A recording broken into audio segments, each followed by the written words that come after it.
கர்த்தருக்கு ஸ்தோத்திரம். கர்த்தராகிய இயேசு கிறிஸ்துவின் நாமத்தினால உங்களை வாழ்த்துகிறேன். இந்த வாரம் நம்ம பார்க்க போற தலைப்பு என்ன தெரியுமா?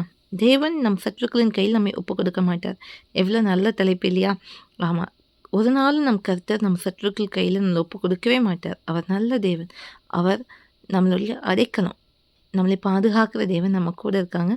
சந்தோஷமா இருங்க. இன்னைக்கு நம்ம அதுக்கு ஆதாரமாக பார்க்குற வசனம் என்ன பார்த்தீங்கன்னா, 1 சாமுவேல் 23 அதிகாரம் 14 வசனம். தாவீது வனாந்திரத்தில் உள்ள அரணான ஸ்தலங்களிலே தங்கி சீப் என்னும் வனாந்திரத்தில் இருக்கிற ஒரு மலையிலே தரித்திருந்தான். சவுல் அனுதினமும் அவனை தேடியும் தேவன் அவனை அவன் கையில் ஒப்புக் கொடுக்கவில்லை. ஆமாம், சவுல் ராஜா அனுதினமும் தேடுறாங்க, ஆனால் தேவன் தாவீதை சவுலின் கையில் ஒப்புக் கொடுக்கல. அதற்கு சம்பவமும் நம்ம பார்க்கலாம்.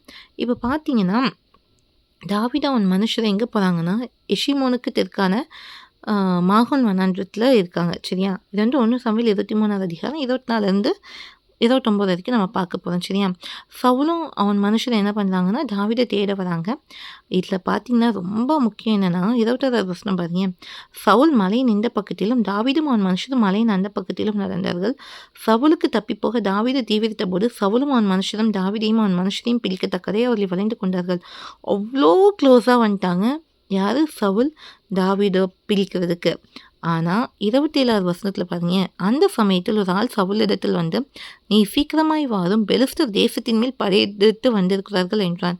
அதனால் சவுல் தாவீதை பின்தொடர்வதை விட்டு திரும்பி பெலிஸ்தரை எதிர்க்கும்படி போனான். ஆதலால் அவ்விடத்துக்கு சேல அம்மாலிகோட்டுன்னு பேரிட்டாங்க. அப்புறம் மறுபடியும் தாவீது அவ்விடத்தை விட்டு அரணிப்பான இடங்களில் தங்கினான் இருக்கு. அப்போ பார்த்தீங்கன்னா ரொம்ப க்ளோஸாக வந்துட்டாங்க.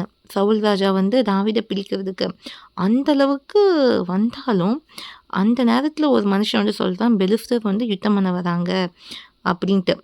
அதை கேட்டோடனே சவுல் தாவீதை விட்டுட்டு போகிறாங்க. அப்போ என்னன்னா, அந்த சமயத்தில் தேவன் தாவீதை சவுல் கையில் ஒப்பு கொடுக்கல. இன்றைக்கும் அதே கஷ்டம் தான் நம்ம கூட இருக்காங்க. இன்றைக்கும் நீங்கள் ஏதாவது மனுஷங்களுக்கு பயந்துட்டு இருக்கலாம், ஏதாவது சத்துருக்களுக்கு பயந்துட்டு இருக்கலாம், இல்லை ஏதாவது பிரச்சனைக்கு பயந்துட்டு இருக்கலாம்.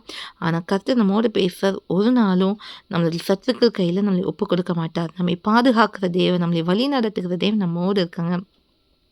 நம்மளும் என்ன பண்ணணும்? தேவனுக்கு சித்தமானவையெல்லாம் செய்கிற தாவீதை போல் பிதாவுக்கு சித்தமானவையில் ஒவ்வொரு நாளும் செய்யணும். அதாவது வந்து நம்ம இஷ்டத்துக்கு வாழ்ந்துட்டு நம்ம வந்து இது பண்ணக்கூடாது. நம்ம கர்த்தருக்கு பயந்து ஒவ்வொரு நாளும் வாழணும். கர்த்தருக்கு பிரியமாக நடக்கணும். அப்படி இருக்கும்போது ஒரு நாளும் சத்துருக்கள் கையில் நம்ம ஒப்பு கொடுக்க மாட்டார். பிரச்சனைகள் உங்களை மேற்கொள்ளாது. அதனால் சந்தோஷப்பட்டு களி கூறுங்க.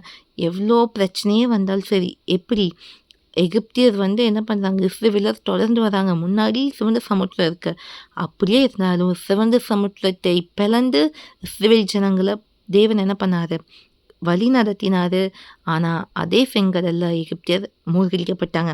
ஏன்னா மோசேட்ட சொல்லப்பட்ட வார்த்தை, இன்றைக்கு கண்ட எகிப்தியரை நீங்கள் என்றைக்கும் காண மாட்டீர்கள். இன்றைக்கும் கர்த்தர் நம்ம கூட இருந்தாங்கன்னா எந்த பிரச்சனையும் என்றைக்கும் நீங்கள் காண மாட்டீங்க. நீங்கள் மூழ்கி போவோமோ நினைக்கிறீங்க, இல்லை. தண்ணீரை நடக்க பண்ணுகிற தேவன், தண்ணீரின் மேல் நடந்த தேவன், தண்ணீரை கடக்க பண்ணுகிற தேவன் நம்ம கூட இருக்காங்க. அதனால் சந்தோஷப்பட்டு களி கூறுங்க. சரியா? ஒரு நாளும் சத்துருக்களின் கையில் தேவன் நம்ம ஒப்புக் கொடுக்க மாட்டார். ஜெபம் பண்ணலாமா?